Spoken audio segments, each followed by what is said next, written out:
All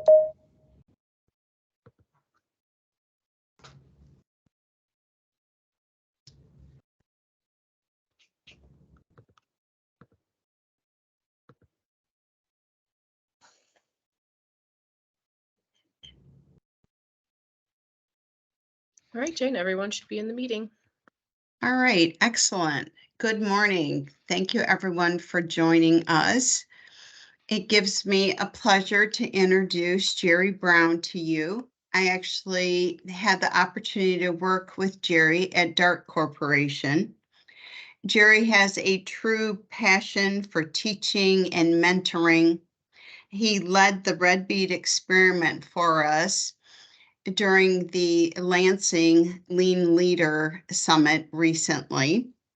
And Jerry is following his heart and has recently moved to the Lean Six Sigma Solution Incorporation company, where he will be doing training and other Deming activities, which is his passion. So with that, I'd like to introduce Jerry Browne. Thanks, Jane. Good morning, everyone. So I haven't been a part of a coffee chat before, but what I was hoping to do today was just kind of facilitate some discussion among the group about some real life applications of where people, all of you, have seen the red bead in your work and personal lives. I'm assuming since you've all joined that at least you have a familiarity with the red bead and that you've hopefully seen it. So I'd like to start with just an open question to the group. For anybody who has seen the red bead or participated in the red bead,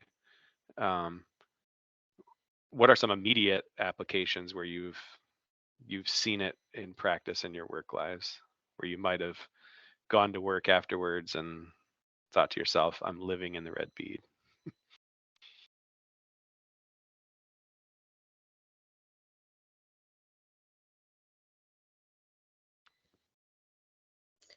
Jerry, did you want them to type into chat, or did you want them to unmute and unmute and talk? Unmute and talk. Yeah. I was hoping this would be discussion. Yeah. Well, one of the things I think you can relate to really well, Jerry, was at Dart, we were trying to increase the production of some cups, but we hadn't really given anybody the skills to be able to do it better. We just wanted them to do it faster and produce more without giving them any way to achieve that. So I guess that was really the red bead experiment. And then we had to go back and rethink our logic. Yeah. Hey, Jerry, it's Holly. My gosh, I've seen the red bead experiment multiple times with our friend Jim Manley, of course. And then Jim actually came to Dart. My goodness, when was that? I think in 2014, he came to Dart and did the red bead experiment for the Continuous Improvement Operational Excellence Summit. And then between just when we rolled it out at Dart and when we were doing Lean Daily Management.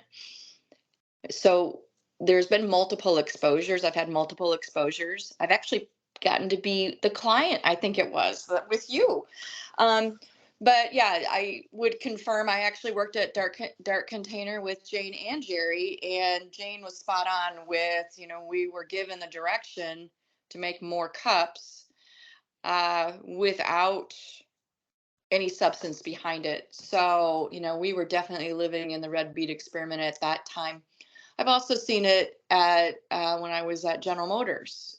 Same idea, that not having the true expectations set in front of you, with understanding how the folks need to do the job and explain it and demonstrate it to them in a way that makes sense, and to get their feedback and then punish them for not doing it well was a standard when I was at General Motors back in the day.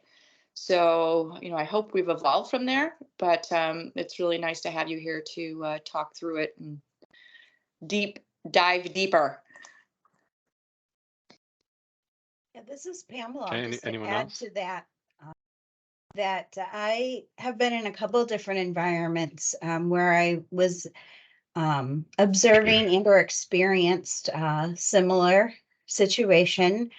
And I guess I'll throw out, I'll throw this out for thought.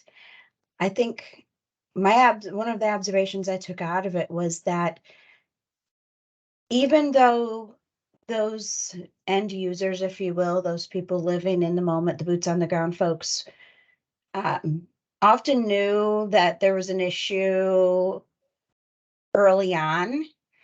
The struggle that I'm observing is, how do you communicate? How do you, as an end user, as a boots on the ground type of person, the person doing the production or the processing, the barrier in making that change and trying, or communicating that change, understanding whether leadership realizes there needs to be a change, that if we keep doing the same thing we're doing, we're going to get the same results. And I think that's the biggest thing that I think people that I've observed in situations I've been in is it's not that no one understands that there needs to be a change. It's how do you, especially as that like the boots on the ground person, help to make that change, communicate it. And so hopefully at some point today, maybe you can offer some bits and pieces on that. Okay, yeah. Hey, Jerry, this is Eric. Hi, Eric.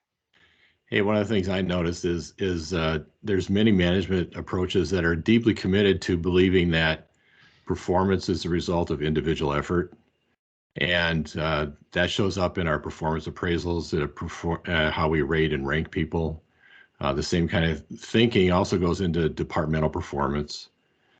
When I was at EDS and we were running General Motors people systems, the payroll department did an exceptionally good job one week on reducing their abnormal endings for their programs. GM never saw that, but we saw it as an internal measure. And our division president sent out an attaboy message to the payroll team for what a good job everyone did. But when you plotted the results on a control chart, it was just a common cause variation. So a misunderstanding of what high and low performance looks like also shows up. So we see this in our management practices on a regular basis in most organizations. Hey, Jerry, this is Josh. Hi, Josh. Yeah, I'm going to agree with what Eric said. I've done, first of all, I was at the East Lansing demonstration that you guys did. I think you guys did a great job. It was the first example of the red bead that I had seen, and I was quite curious with it. I'm actually going to implement it into some of the trainings I do in my job. But since then, I've done more research on it, and along the lines of what Eric was saying, it can be a great tool for demonstrating miscues in how we approach management. But on the process improvement side, I've really started to focus in on what a great example it is of focus on the process, not the people. And I have a CI team that meets regularly working on a few projects. And actually just yesterday we met, and I had, I think, 2 or 3 people in the same meeting yesterday. Very apologetic and very, I'm sorry, that was my fault, because we were talking about an issue that had happened. And it was like the perfect parking spot to demonstrate one of the lessons that the red bead taught was, no, it's not your fault. You did that because the process was set up such that you were able to make that mistake. So, because there was red beads in that container, this was able to happen. So we need to, I've really found a lot of application in my coaching / teaching, so to speak, from that example. So thank you. Yeah, you're welcome. I've all the times that I watched Jim Manley do it, Tally pointed out, you learn something every time. Just yesterday, I actually watched Dr. Deming do it. I have the video, and watch Dr. Deming do it and see what he would focus on, what he pointed out. Because I know all the things that I point out, but a lot of what you guys already touched on is what he talked about. He would said repeatedly over and over and over again that everything that happened was the result of the system and that red bead, and that all he did was blame the people for it. He promoted people and fired people and all those things, and what a shame it was that it was all based on the system. He said it over and over. So I think you guys are spot on with that. Anyone Jerry, else? I'd like to make another comment about systems. Sometimes we think it's just our process steps, but when we look at what impacts people's performance, there's the system includes the training we receive, especially as new hires to do our job, the tools and equipment that are provided, the organizational structure we fit within, what's our reporting, leaving? and the targets we receive, so goals and objectives. Or just Someone's talking in the background there. Processes, procedures, customers are all sources of variation that are part of our system. Who we select as suppliers, how we determine to do purchasing, all those are aspects of the system, and it's more than just work process steps. So when you think about the influence the system has, when we think of what is the system. Mm-hmm.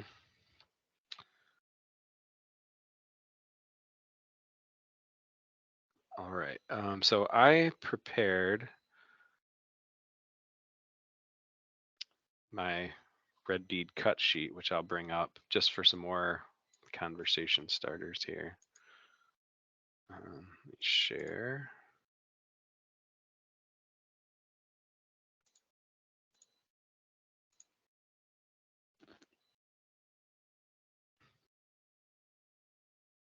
All right, so here's the cut sheet that I usually give out after the red bead for people to take with them. I always try to relate the red bead back with Dr. Deming's system of profound knowledge and what he was trying to point out in the system of profound knowledge that can be readily seen during the red bead. So the first one, rewarding or punishing the willing workers, had no effect on the outcome.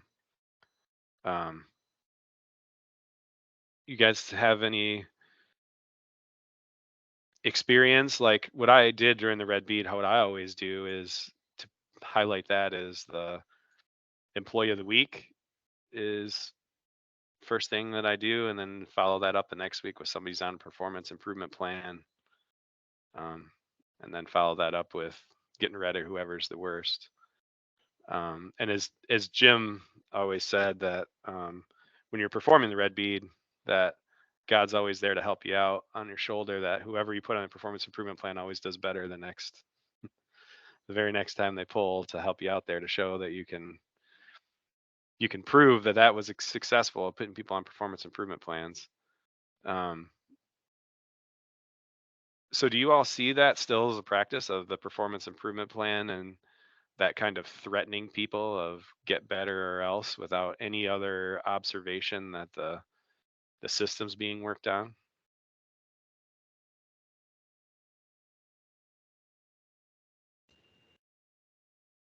Yeah, I absolutely do. And a lot of times, it's not always going to be as cut and dry as, an example like the red bead. But what I think a side effect of that typically is if you're the worker who's on, this probationary period or this PIP or whatnot, inevitably you're just introducing more waste then, because then they're going to take more time to do something because they're being extra careful, or they're taking extra steps or doing things more often than they need to ensure they're going to do it right or produce the right output or things like that. So you're,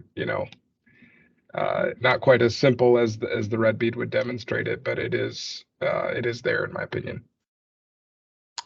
I think what happens, we have a confusion of correlation with cause and effect, and managers who punish someone who for low performance, regression to the mean works, just like you were just describing it.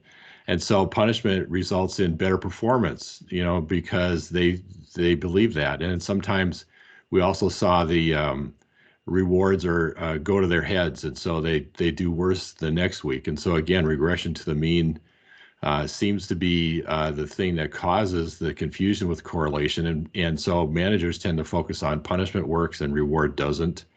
And so we see that kind of practice happening because there's a misunderstanding of the behavior of our systems. So there's 2 points I pick up on here. You mentioned the word mean, Eric, and that stood out to me.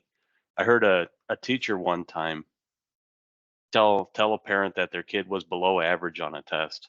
And statistically speaking, exactly half of the people were below average. Not a good indicator of performance or effort or anything else like that. Mhm. But the challenge I look at with something like the red bead or low performers or anything else like that is to engage with them more, because there's a good chance they have better insight on what's broken in process or what they're seeing as an error or what they're not understanding, to help you strengthen or bolster the instruction set, the outputs, the expectations, anything else along those lines. Well, the other mistake being made there is the focus is on the individual and not improving the entire system. Mhm. Yep, I see we have a hand up there from Mark. Hi. Yeah, I mean, this all still happens a lot, and it's not even just individual. It's just anytime leaders confuse common cause variation with special cause variation. Like even just looking at team or departmental performance, there's that same dynamic of performance dips. I'm gonna give a pep talk, rallying cry, or chew people out, and then guess what? Performance regresses to the mean. And I mean, it's not always just the individual thing.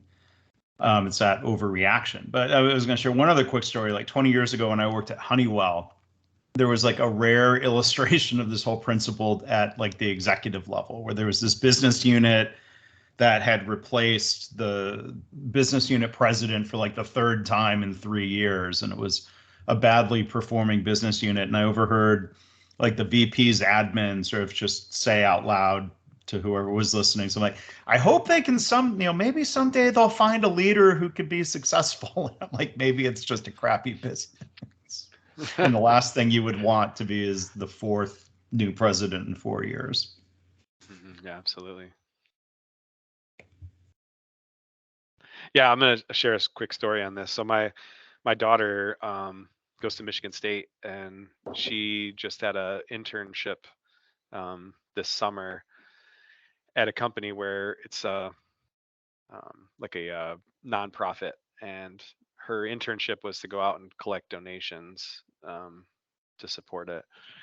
And we were talking the other day, and she's like, "Dad, I just don't understand it. Like, they are just yelling at us all the time that we got to meet this quota of I got to get so many donations in a night." And she's like, they're putting me in these neighborhoods where the people can't afford their rent payment, their mortgage payment. They want me to go in there and ask them for money, and they're putting me in a no-win situation. And she's like, there has to be a better way. And so I was telling her that she's going to school. Her major is in political science with a minor in statistics. And I was like, well, is there any way you could get them to look at some data about the areas that they're putting you guys into, about what they could expect that you'd get for donations, rather than just dropping you places and then yelling at you for not getting donations when nobody of the 20 people you dropped off for the night got a donation? Like, blaming the people and the systems to blame is pretty obvious there. And she's just an intern and going to college, and she's already learning that lesson the hard way, right? Yeah, and that management team is also confusing performance of the system and comparing results to specifications and taking action on what's happening in relation to their specifications, rather than looking at what's the system able and capable of producing. Yep, absolutely. All right, so let's look at the next one down. People are not always the dominant source of variability. I think we touched on that. But what about this next one? Slogans, exhortations, and posters do not help the willing workers produce fewer defects. How many of you have work at organizations where you have the posters of 0 defects and quality is #1 and all those things, and that just saying that is somehow going to produce less defects. Oh, I may have ordered a significant amount of shirts to remind people of our quality slogan for our audit. Well, there you go. So you're for the audit, it's trying to tell the auditor that yeah, we have a quality policy. Look, everybody has a shirt, but is it helping you? Or is it so the manager can cut down anybody who couldn't remember it because it's everywhere? Yeah. Yeah, I've seen that too. And once I've gotten to some ISO organizations that we have a quality policy, and just because we have that, then that means that we're going to have less defects and everything's going to be great. This is all very much. I'm newer to the Lean Six Sigma space, but this whole conversation very much is reminding me of my first official project, which is a scrap project in the automotive industry, and really getting down to the nitty gritty of the root causes of why we were having a little bit of a hard time getting accurate scrap counts. Very much is reminding me of this discussion where you ask the people, what are your thoughts? What are your thoughts? And they just describe this impossible position they're in, where they've got, management saying don't make scrap, but the different departments needing you to make report the scrap so we have accurate counts, and just the cycle. And you sit down the two different groups, the people from the shop floor and management groups, and talk about it. And the management has this total concept that it's just people not wanting to do their job. But if you talk to the actual people, they're like, what are we supposed to do? We're getting all these different messages, and the system, I can't not make any scrap. When you have a manager saying don't make any scrap, but you got to make scrap to set up the machine properly. How do you win in this situation? What do you expect a person to do? So I'm getting all sorts of ideas. I definitely think this exercise is needed here after this discussion. Mm-hmm. Yeah, it's pretty eye-opening, and the more times you see it, then the more things sink in. Just doing and teaching and leading the red bead has solidified so much of all the things that Dr. Deming teaches to me, like that everything's interrelated, and especially like how variation is primary to almost everything. Like Eric was saying, that your performance appraisal systems don't work. Well, they don't work because of understanding the concept of variation, and a system. You can't independently pull people out of the system and measure their performance without measuring the system as well. And it just, the more times that you teach it and talk about it, the more it sinks in. It does for me anyway. All right, next, 95% of the people want to do a good job. All workers want to experience joy in work. Do y'all believe that, or have you seen evidence counterintuitive to that, saying that's not true? I totally believe it. That's my mantra, is for people to walk in happy and walk out happy. And once you explain that to folks, they start opening up, and what are their pain points and what makes them unhappy about their job. I've never seen anybody that once you get them at a level ground where they can open up, that they intentionally come in to make things worse and want to be unhappy. Jerry, there's a great study in the book, The Progress Principle, that talks about the results from thousands of daily work diary entries. And what people want to do is make progress in meaningful work. And so sometimes we might not necessarily be happy. Sometimes I think we equate joy and happiness. I think sometimes there's a joy in being challenged and having some frustrations in trying to produce something that's difficult. However, what we want to be able to do is have a system that allows us to make progress in meaningful work. And so that combination, I think, is very critical. And so we don't always pay attention to what the value is of being able to eliminate the barriers to producing are to producing good work, which is eliminating the red beads from the system rather than accusing people of making mistakes because those red beads are there. Yeah. All right. So the next element, system of profound knowledge, is a knowledge of variation. So numerical goals and production standards can be meaningless. Number of red beads is determined by the process, not by the standard. So experience I had with this at a very recent place that I worked was having a scrap goal awarded quarterly if you met the scrap goal. And when quarter goes by or a month goes by and the scrap was too high, but he just kind of shrugs their shoulder because they know that the goal doesn't mean anything. It's just something that's arbitrarily set. And if we should get it, everybody's happy and celebrates because they got paid, but everybody's looking at each other. Did you do something to make it happen? Did you do anything? No, it's just the very common cause in the system's causing it, and we're rewarding the common cause. And anybody have any real life experience with numeric goals, production standards? Yeah, so the same situation here with the scrap, but also the big one for us being a kind of a more mature plant is the machines. The machines are 30 years old and they've been going almost nonstop. And they're starting to break down. And what do you do when the people can't do their work and they're not meeting their goals? And you're still tearing them apart, but it has absolutely nothing to do with anything within their power. It's very emotionally discouraging for them. Mm-hmm.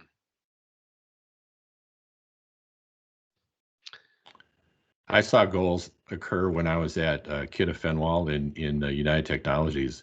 What happened was there was month-end goals that the sales force was supposed to be meeting, and they would do things like pull in orders from the following month.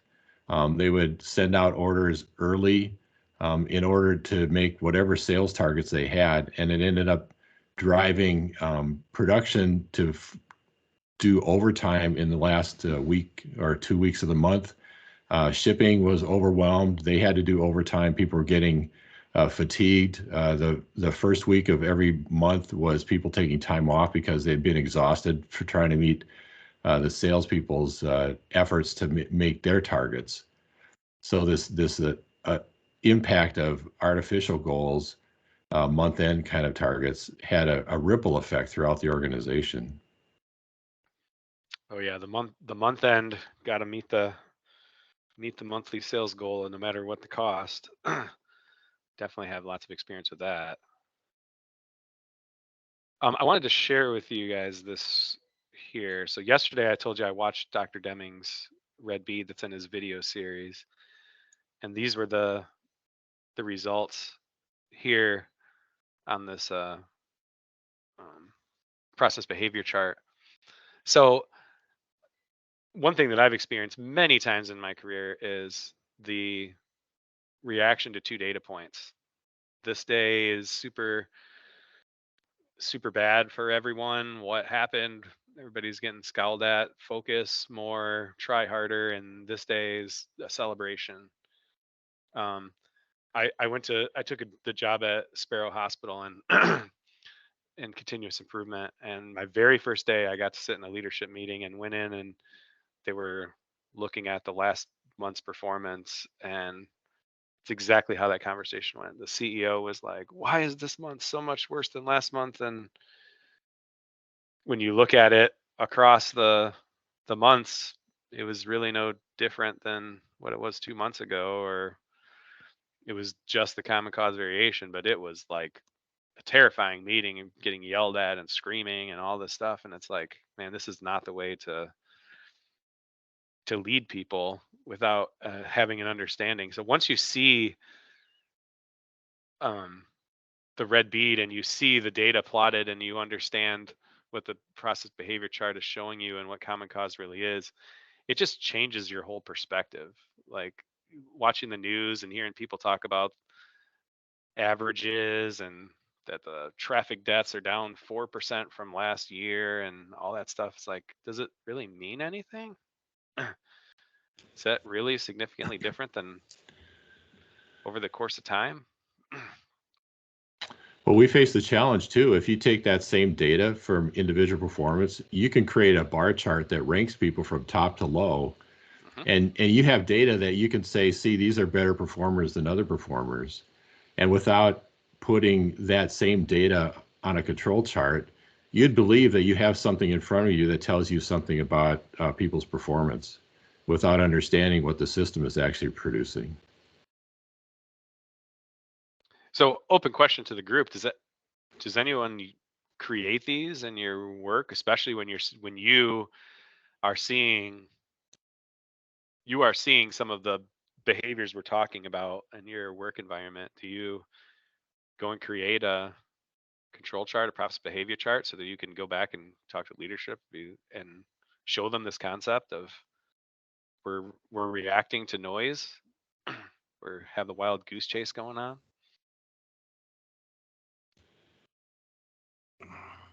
You could show them the chart, but that doesn't mean they would agree there's a problem for which the process behavior chart is a solution. They've had it so deeply ingrained that they are leading.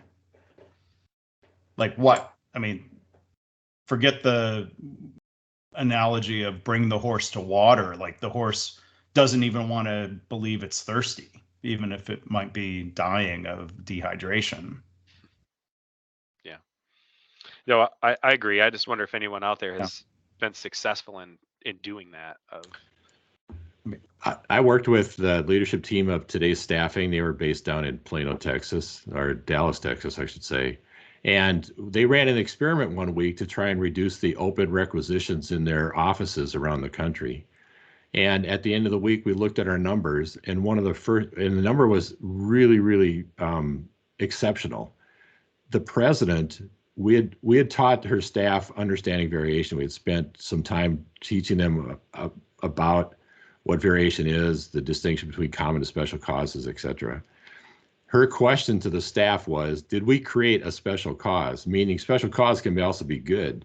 And it was a profound moment of happiness that when I heard that come out of the president's mouth, of understanding that, oh, this might be a good result, but is it something that we actually produced, or is it just something the system produced?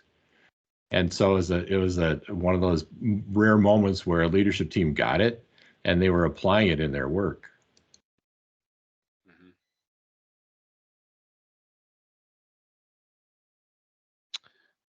All right, doesn't sound like anyone else is using these. So let's go down to knowledge of a system. So it's the system and not the workers that determines the results, and the system's perfectly designed to create the results it's producing. When I was working at DART, like Holly and Jane mentioned, that was a tough concept to get people to recognize that there's inherent issues in the system and there's problems, and that it's bigger than what you think is right in front of you. And what I love about putting that fishbone diagram on there is everybody's using for problem solving, and I did too. When I started out in vaccine manufacturing, I was doing failure investigations, and they told me I had to use a fishbone, and I didn't really know why, and I would just try to do it. And you go through the cursory exercise of, you had to at least write a potential cause from all the categories, and I didn't really understand why I was doing that. It wasn't until later when I did the red bead and then started to understand systems thinking, then the reason that you're doing that is because all of those things have an influence on the output. In any so small way, they all have an influence on it. And it's just so powerful of a tool, I think, the fishbone, to think about the system, not only for problem solving, but just think of all the elements of your system and the influence that they're actually having on your results. Because during the red bead, you just focus on the willing workers, which is only one little piece of the fishbone, and the whole rest of it's ignored. And if all those things didn't have an influence on it, then every time you dipped in the box, you'd get the same amount, but you don't. So I just wonder what your experiences are using fish bones beyond problem solving. Do you ever use it for your system analysis and you're thinking about your system?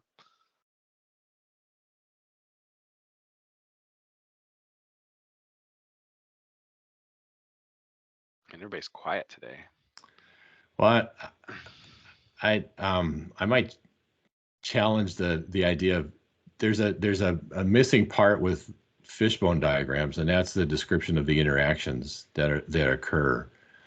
Russ Lakoff said something around the lines of, a performance of a system is not the sum of its parts, but a product of its interactions. And so when you change one element, the way it's performing, it influences other parts differently, depending on how they're interacting. And when we look at how managers can improve their system, they focus on the interactions and the structures that influence the interactions, which is things like our targets, our goals, our evaluation methods. Those kind of things are influencing how we interact with each other. And so one of the key things that we also need to put into our analysis of our systems is how are they interacting? Mm-hmm.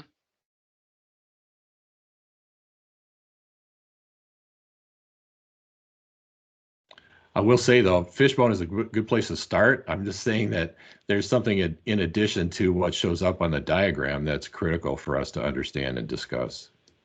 No, I agree. Yeah, just for the the thought process of looking beyond what's immediately in front of you, because as the boss and the red bead, you just focus on one little thing that's right in front of you. And in my experience too, when you go to working with someone from maintenance, they'll just focus on the machinery exclusively, and they don't even think that there could be other potential causes for the issue that are out there. And everybody kind of ends up in that process sometimes where you get blinders on and you only focus on what's in front of you. And the system's bigger than that, and recognizing that it's out there, and it can be scary to think about how big the system could be, all the potential influences, but it shouldn't prevent you from doing that. Yeah, your maintenance example is a good one. It might be that we have maintenance issues not because of the maintenance guys, but maybe because of a financial or purchasing decision that says we're going to buy different lower price parts that might not last as long, or we might extend the time frames between repairs or reviews, and therefore cause more problems with our equipment. And so there's interactions that go much beyond the shop floor that influence the ability of maintenance to do their work. Mm-hmm.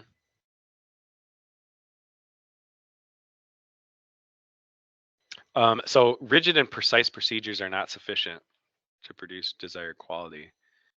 So has anyone ever run into that experience as well, where it's like, oh, we have a procedure, obviously we created a procedure, so it should be good enough?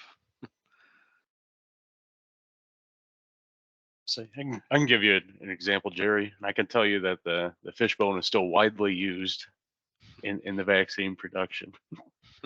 But Good.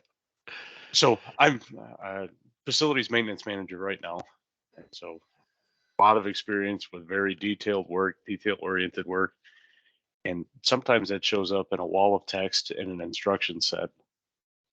For here's how you take this pump apart, rebuild this pump, put it back together. And on paper, for somebody with 20 years in the industry, that's a beautiful document. A guy that's 6 months on the job, I can't send him out into the field to go execute that because it doesn't make any sense. Mm-hmm. And so you look at that, and even going down to the fishbone portion, right? Manpower. I think a lot of folks focus on that as being the operators not performing up to par. I look at manpower something like training. We're not providing them with the right skill set or the right tool before they go out into the field to execute. And so we start to look at how can we how can we eliminate manpower as an option, or what variation do we have there? So pictures is a great example of something we'll use. Here's a blown up diagram with specific titles for everything. Specialized tooling is another one. Custom jigs. I can spend half an hour in the shop making a custom jig to make sure we line this part up correctly every time. Or we can send somebody out 10 minutes at a time, 12 times a week to go do it. I'd rather spend my money making the jig to where we get it right every time. But as we go through it, and you know, you look at the what am I looking for, the wall of text instructions. That's a rigid procedures. There's still variation in that process regardless of what you're doing. So it's a multifold approach to making sure we get it right every time. Yep. It's a good example. Thank you. A bad system beats a good worker every time. Mm. So how many times have you all experienced that where you see people just defeated because they know the system isn't going to let them win, but they don't stop trying, right? That's the thing. Dr. Deming, when I watched his video, he talked about his willing worker, Anne, where she told him, I knew that I couldn't do it, but I wanted to so badly and kept trying, you know. Do you guys ever has anyone ever experienced that before, where they see that happening? They see people in a place where they just can't win because the system's got them. Yeah, this is Dana. I've seen that with people with performance improvement plans, but then there's no method to improve on that. It's a punitive thing. Yeah, it's what the performance improvement plan is. You will do better. Exactly. Yeah, try harder. Maybe we'll retrain you. I just had a comment on something about representation of the system. I've been kind of working using capability maps to represent the system of the organization. I think that's another way to look at it from a larger frame. Yeah, that's, you say capability maps? I'm not sure. Yeah. I'll just put a vendor definition in the chat. Yeah, I think that I'd seen that. But it kind of represents it represents what the organization does. Cool. I'd be interested in that too. We're about ready to embark on looking at cross training and capability. So I love that. Yeah. Yeah. So each capability has, people, process, and technology, and that's it just represents what an organization does. So it can kind of help with some large, looking for areas to improve processes, and kind of gives you a larger view. Yeah. Okay. So let's talk about the last system of profound knowledge element here, theory of knowledge. So quality is an outcome of the system.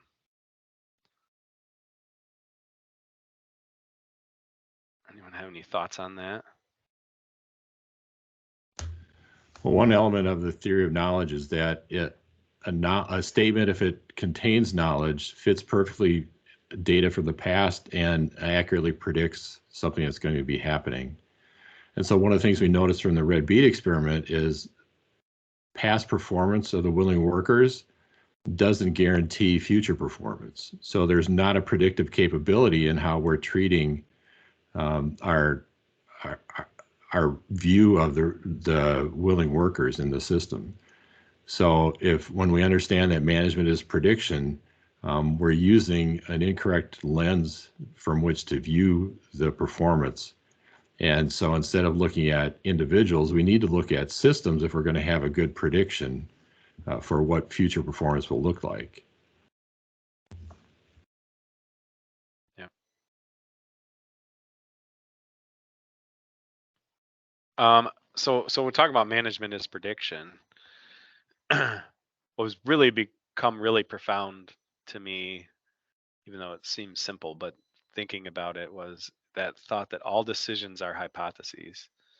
Everything decision that we make in our lives is really a hypothesis, that we think something's going to happen as a result of our decision. And if you don't treat it as such, you have missed the opportunity for learning, because you should always recognize you have a chance to be wrong, right?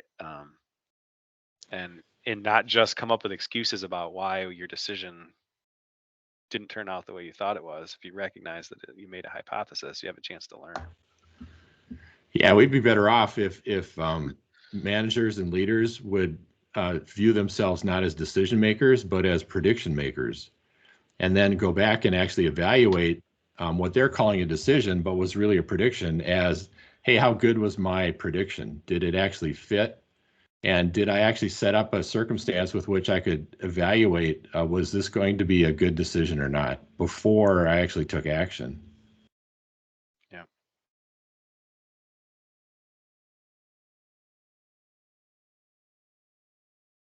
So the way that I set up the red bead, I know Dr. Deming, he had a clear container that he put the beads in, but I always put them in a container that you can't see through.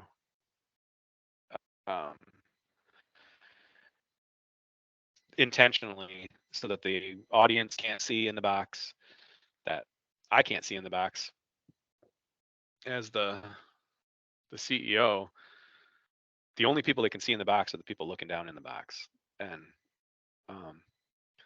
the reason that I do that is to reinforce that concept of everybody else is using their observations or data that comes in on a report or something else to make this their conclusions about what's happening. How many people are actually going and looking in the box, and trying to expand their understanding before making those decisions and hypotheses? Do you guys ever encounter that? Does anyone ever encounter that, where they see decisions made based on just incoming data reports without any correlation to actually go to the point of use and see, is the data actually, is there more to see by going and talking to the workers or looking at the environment that they're working in, that Gemba concept?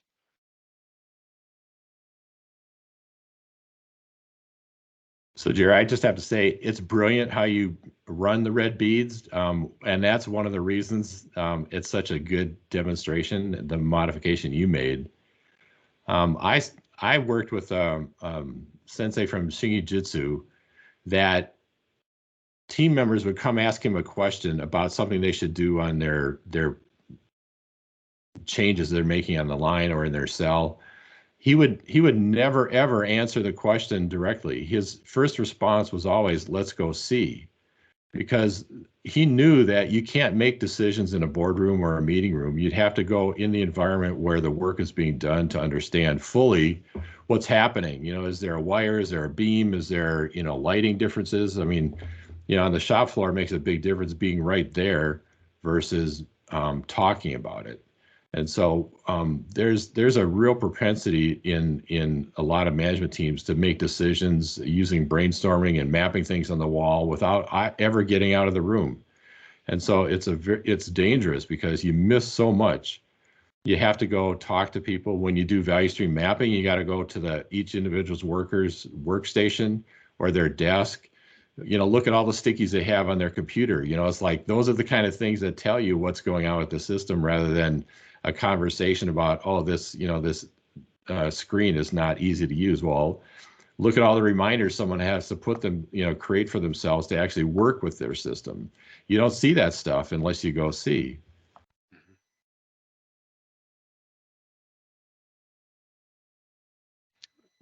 Any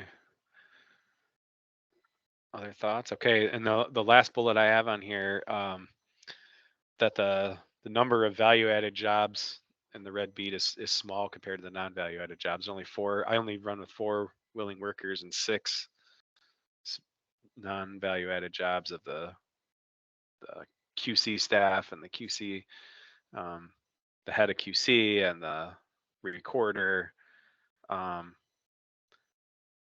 because it's seemingly implied that you can't trust the operators to record their own results. You got to have someone else doing it for them.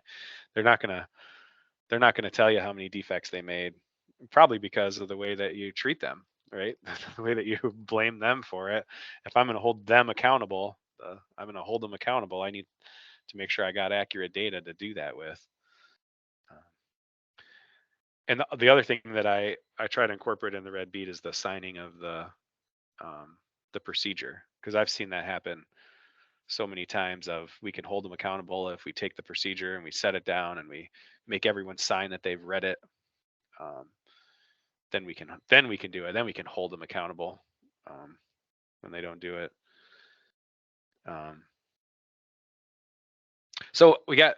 I think my timing's perfect. I wanted to leave the last 8 or 9 minutes. There's a lot more. I appreciate everyone's participation that participated. What kind of questions do you all have? There's a lot of great thinkers in this group right now. If you have questions.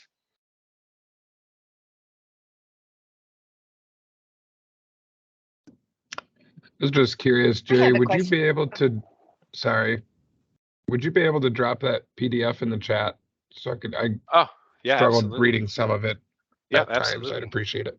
Oh yeah, absolutely. What else? What kind of questions do you all have? Comments? This is my first coffee talk, so I kind of facilitated the way that I would want to be a part of this, try to facilitate discussion. So I hope that you. I had a thought. This is Dana. I had a thought or comment that someone said leadership it's so deeply ingrained that they are leading, and I know some business schools teach these concepts of Deming, but not much, and I think that's maybe a lack of education for those that want to move into leadership roles. I think it would be a benefit if these concepts were taught in like MBA school or. Yeah. I agree. I had my associates and my bachelor's in business administration, and I heard nothing about any of this there. Right. Yeah. I mean, to that, I mean, I started off, I mean, I was fortunate to learn about this stuff a long time ago, and you want others to understand it because it would be helpful to them. Another view is Donald Wheeler, the book Understanding Variation, says in a little bit snotty way, but it's true. Forget about everybody else learning it. Use this as your own competitive advantage. Forget everybody else who's not interested in learning. It takes some of the burden off trying to convince the world of this, because you learn these concepts and it puts you out of sync with the world, with how people manage, with the news reports, as others have mentioned. It's hard. It makes life harder to understand these things. But if you can use them to your own business benefit, then great. That's probably an easier way to go about it, Mark. Takes the pressure off. Yeah. I have a question for you, Jerry. Yeah. Do you ever circle back around? So I see the red beads as exposing defects, right? Towards the system's way of thinking. You ever circle back around to process improvement to where you have folks eliminating red beads from the bucket? Thought about it. Jim and I talked about it a lot, about a way to expand it, but never actually did it. But I think it's a good idea, something to consider. Yeah, go ahead, Mark.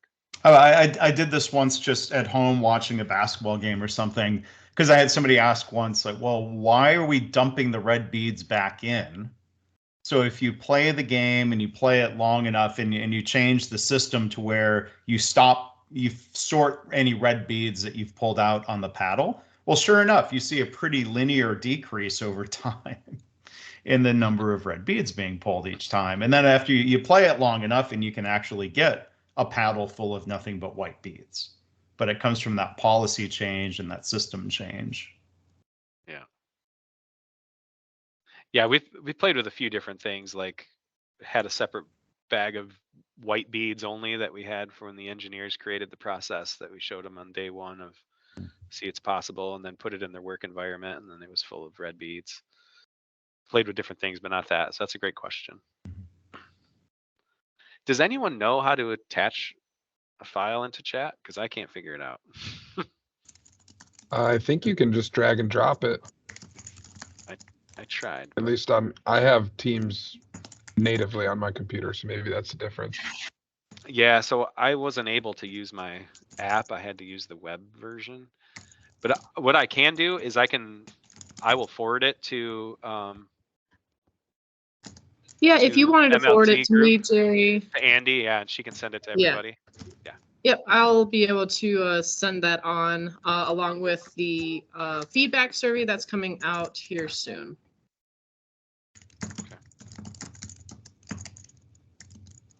Well, I appreciate everyone's time and insight. There's some great thinkers out there that participated today. I appreciate it all. So I will get that passed on to Andy, and hope everyone has a great weekend, and thank you all. Thanks, It's Jerry. good to see a Thank lot of you you so that I much, haven't seen in a long Jerry. time. Thanks, Jerry. People. Great job, Jerry. Oh, thank you. Thank you, Jerry. It's great to have you on. Thank you. Yeah, thank Have you. a great day, everybody. Have a great weekend. You too. Thank you. I will be sending out that feedback survey along with the PDF that Jerry will send out, and we hope to see you at the next coffee chat. Thank you, everyone, and have a great day.